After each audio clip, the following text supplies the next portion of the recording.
YCP legal cell ప్రతినిధులతో YCP అధ్యక్షుడు జగన్మోహన్ రెడ్డి సమావేశమయ్యారు. లిక్కర్ కేసులు, అరెస్టులు, వైసీపీ నేతల కేసులపై చర్చించారు. కేసులు ఎదుర్కొంటున్న నేతలకు న్యాయ సహాయంపై చర్చించారు. ఏపీలో న్యాయం, ధర్మం కనిపించడం లేదని ఈ సందర్భంగా ఆయన అన్నారు.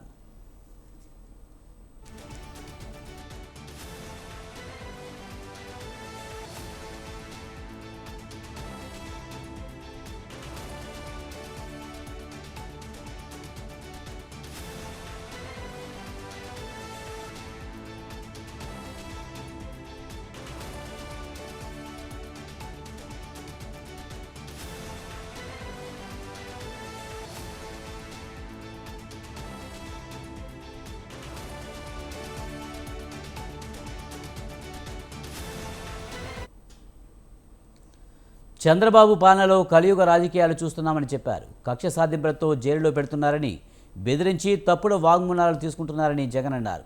రాష్ట్రంలో లా అండ్ ఆర్డర్ ఘోరంగా విఫలమైందని ఆగ్రహం వ్యక్తం చేశారు. అమరావతిలో అవినీతికి అంతు లేకుండా పోతుందని చెప్పారు.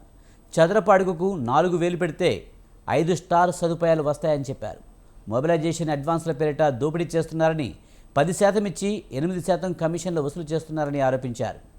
ఈ అవినీతికి పోలీసులు సహకరిస్తున్నారని జగన్ అన్నారు.